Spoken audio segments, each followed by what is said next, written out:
communities.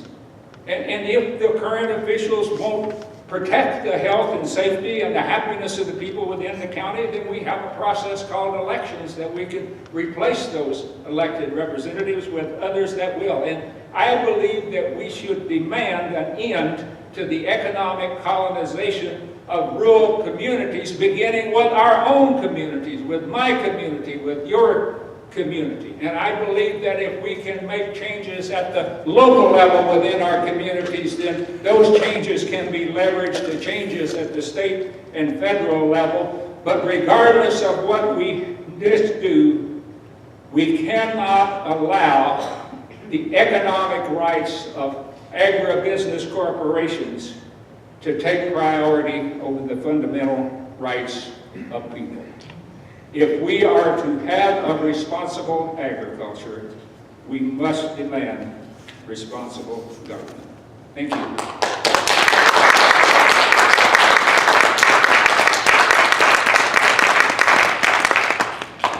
Now we have time for questions and comments, right? Do you want to run for president? I'm going to come down here and answer that. You put me up on the stage in a position like I'm running for political office, I sound like a politician. Are you able to pick up the audio, or do you want to? Question, comment? I could probably carry it down here if you really need that.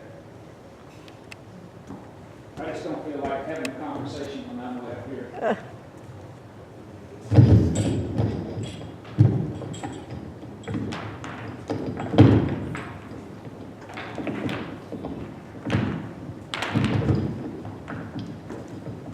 Watch my bifocals when I go downstairs. Okay, who's first? John, do you find economic colonization a little further afield? Economic colonization?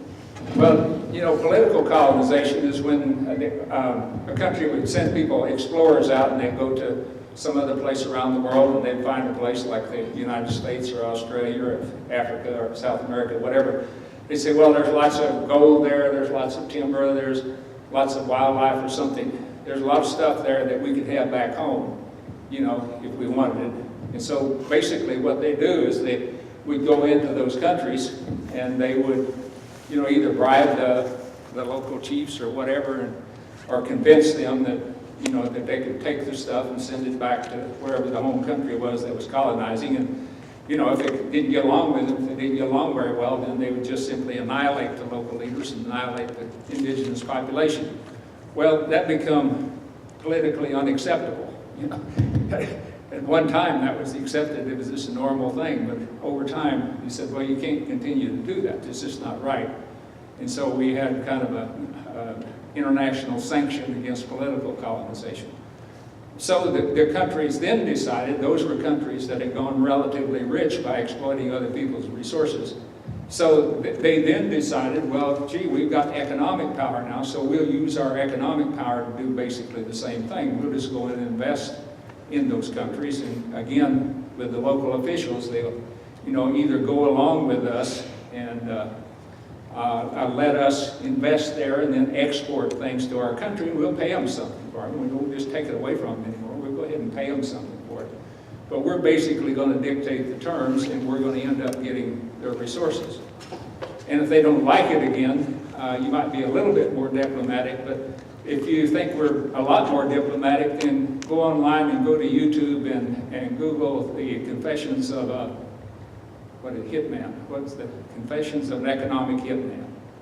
And it was a guy that the U.S. used to send to other countries, and basically, okay, you go along with us and you'll make a lot of money. He's talking to the leaders. We'll make sure that you make a lot of money. And if you don't go along with us and make a lot of money, if you don't want to do that, then we'll see that we put you out of office. But if we find out we can't put you out of office, then you just won't be here. We'll get rid of you. And that was his confession, and he said basically that's what he would be told to do. Go to countries that didn't want to trade with the U.S. and didn't want to export their stuff to us and didn't want to transform their economy to accommodate us. He would say they would be given that choice, and most of them, you know, wouldn't be assassinated because they would give in.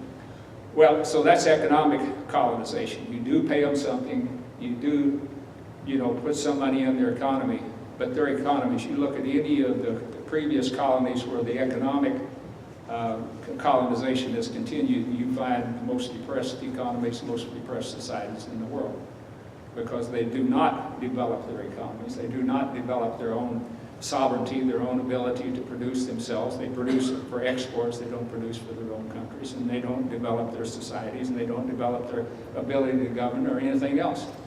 I think that same thing is happening in rural America. They come into a community, they say, you've got to have outside investment. They tell you, well, gee, all of your smart young people left. Now, how does that make people feel that's smart enough to stay? But it's basically, the best and brightest have gone somewhere else. Your young, bright people are going to stay around here. So you've got to depend on outside investment to come in here, and provide the smart jobs. Your folks can do the dumb stuff. But, we want to develop something. And we don't want to develop just for local consumption. We don't want to develop just for your local community. We want to develop something we can export out. We want to produce a lot of hogs. 4 more hogs than you're going to eat in this county, right?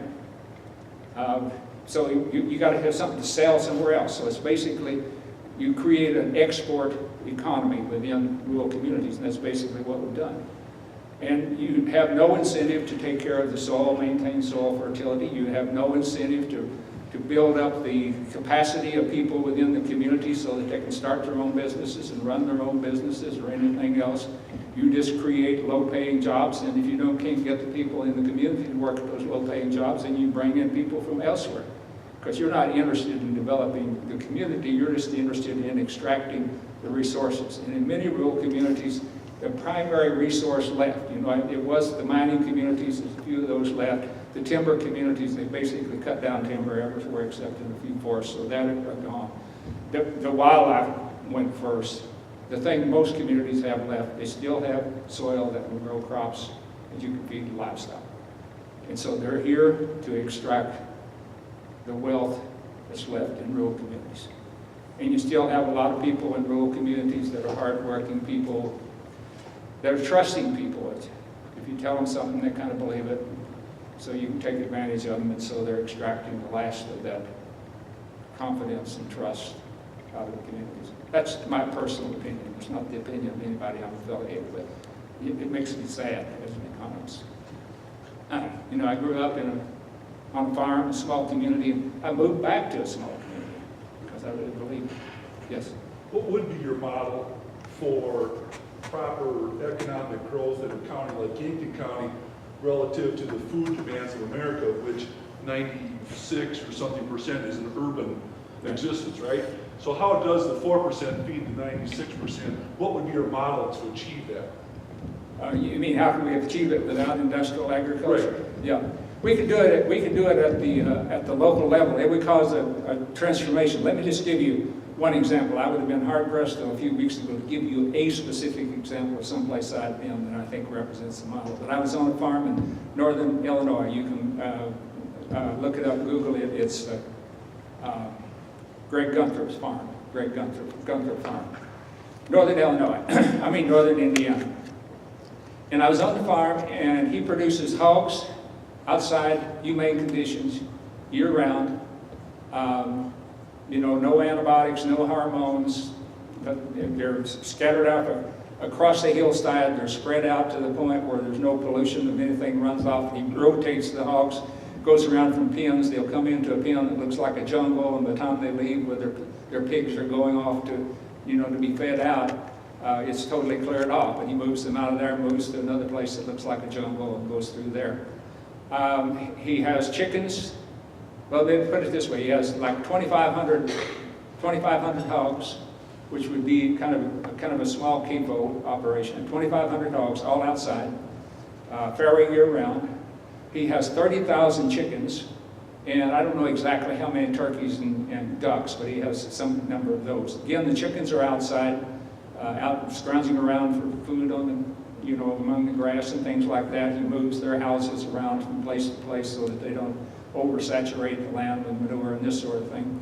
And on that farm, he calculated in a year he produces 1 million pounds of meat. And he does it basically year-round, except the chickens aren't there in the winter. But he fares year-round because he has a small slaughterhouse that he slaughters the hogs and chickens on the farm. And he's got the hogs where they come out, and he slaughters 50 hogs a week year-round. He sells his mostly into restaurants and kind of high-end places because his cost of production are higher, but not tremendously higher than it would be. But his processing costs are much higher because he's got to keep his process separate, and that's the bottleneck I mentioned, is the processing. But anyway, so if you had, we figured out, if you had 65,000, that sounds like a lot, animal operations of his size, you could produce all the meat that we're consuming in the United States today. 65,000. That would be only 6.5% of the million principal occupation farmers in this country. So with that size of operation, it would take only 6.5% of the farmers to produce all the meat that we're producing. So, you tend to get lost in the propaganda and say there's no way that you can feed that. Well, another thing that you can think about, because you can't, now you have to fix the rest of the system. Another thing that you can do would be simply have hog operations that looked a lot like they did in the 80s. We were producing more hogs in the 1970s and 80s than we were up until about 2012, 13 when we started exporting so much. In other words, we could meet domestic consumption for pork in hog operations that looked like those of the 70s and 80s. I'm not advocating that, but I'm saying it's possible. The whoop house operations that I'm talking about, they could run through the current system that we have. Like I said, 1% higher cost of pork at the retail level. And they're just basically as efficient. Now, what's the difference between those two, and you can make as much money, is you can't manage as many hogs in any of those systems as you can in an industrial system. They haven't been dumbed down and mechanized to the point where you can just turn some hard hand over and keeps the machinery running and turn them out. It requires thinking people who know how to manage animals and know how to manage livestock and know how to feed and take care of animals and to work with customers and things of that nature. It takes exactly the kind of people that we need to rebuild rural communities, to rebuild, caring, thinking, intelligent, creative, innovative people that can contribute to rural areas in all different ways. But when we remove that kind of agriculture, and we didn't allow it to develop, and certainly didn't help it to develop, then there weren't opportunities like that in rural communities. They were all gone. But we can do that. And as I said before, it's probably closer to 80% of the people in the world are fed by small farms today. And we know how to, there's a whole global movement called agroecology, and the science is there, that these systems are just as productive, but we'd have to gear the rest of the processing distribution system. But what I think we need to do there, we need to relocalize that system. The retailing is changing, food retailing is changing. Just about a year ago, Amazon.com stock was worth more than Walmart stock. And I just saw a press release about Walmart that said, Walmart, don't expect major growth next year because we're totally reorganizing Walmart. They basically said, we realize the threat of Amazon, the threat of, doing online kind of shopping and give it to your door. Well, if you think about it,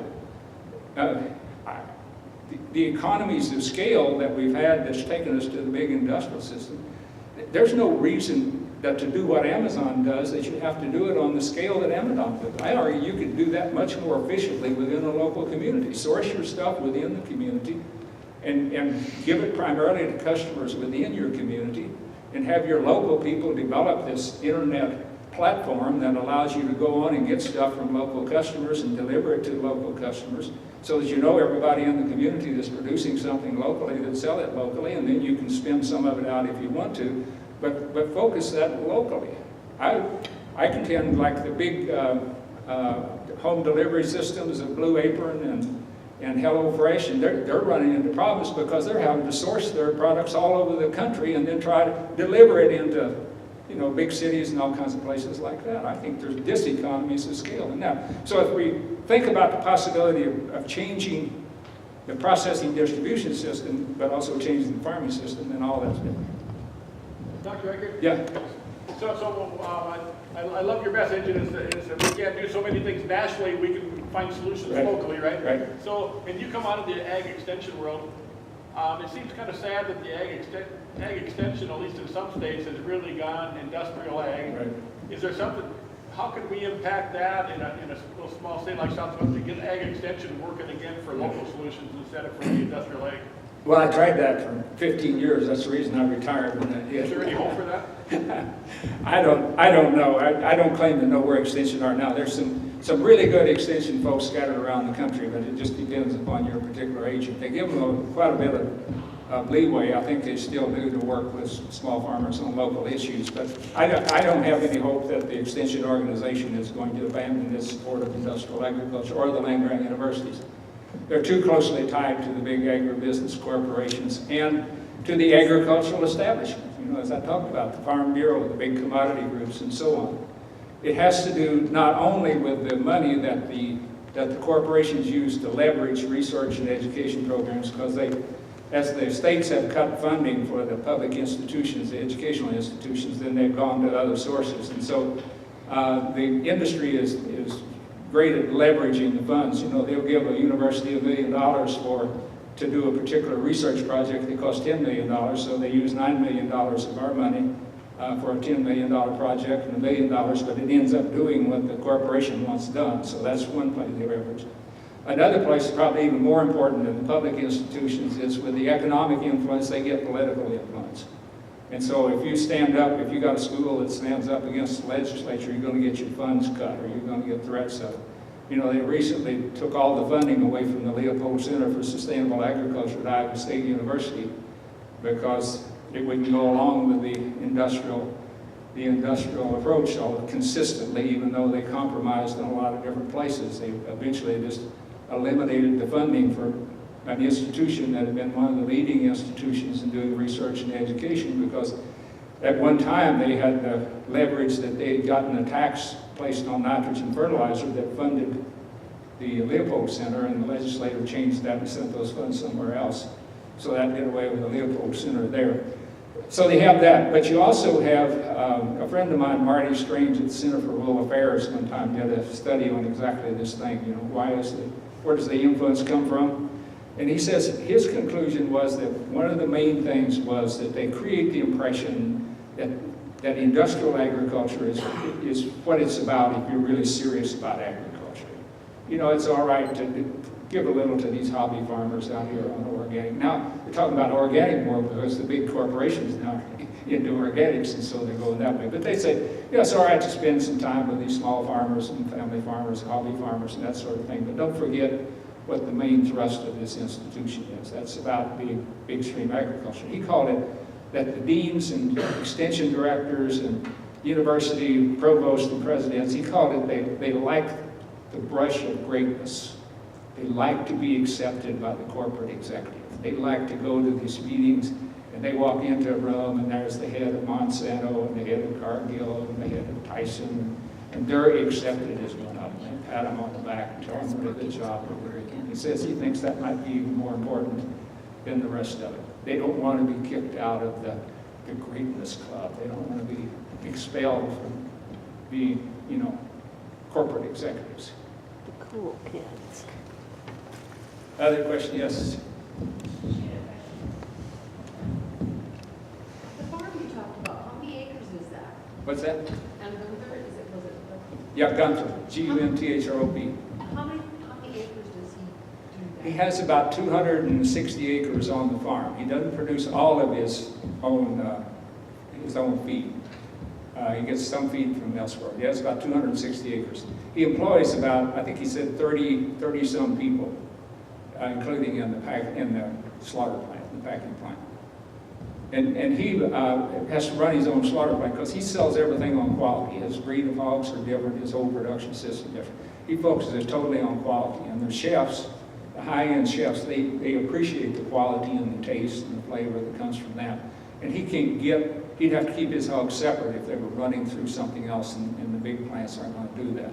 So that's where his higher costs come from. But he can, as long as he's going to the chefs, you know, where, you know, what they pay for the raw material for the meat in some of those places where they're charging you, you know, $50, $100 for a pork chop. I mean, what they pay him for a pork chop's fairly incidental to the $100 cost of the plate or something.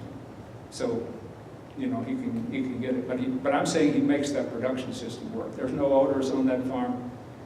You don't have any odors. There's very few flies. We had some barbecue for dinner the day I was out there. He's filming. It's going to be on a new documentary called The Right to Harm. They're going to have shots of me out on Gunther's farm at the end of that documentary showing kind of an alternative. But we had kind of a barbecue supper right there within 200 or 300 yards of 200 yards maybe of where all the animals were. I didn't see any flies on anything we were eating, so, you know, so, and that was right by the packing house. So pretty nice place. There's not an odor anywhere, except the smell of a hog, like the smell of a dog, maybe, you know. But it wasn't the manure; it was the life. I was impressed by it. There's at least three others.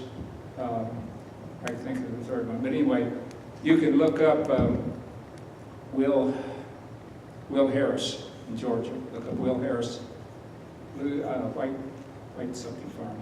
But anyway, if you look up Will Harris in Georgia, his is even bigger than Gunther's. But I haven't been there. But I've talked to him and I've made ready to make presentations. And Greg Brown in North Dakota is another farmer that has the same kind of thing. You know, they grow multiple species of animals on the farm. They process on the farm.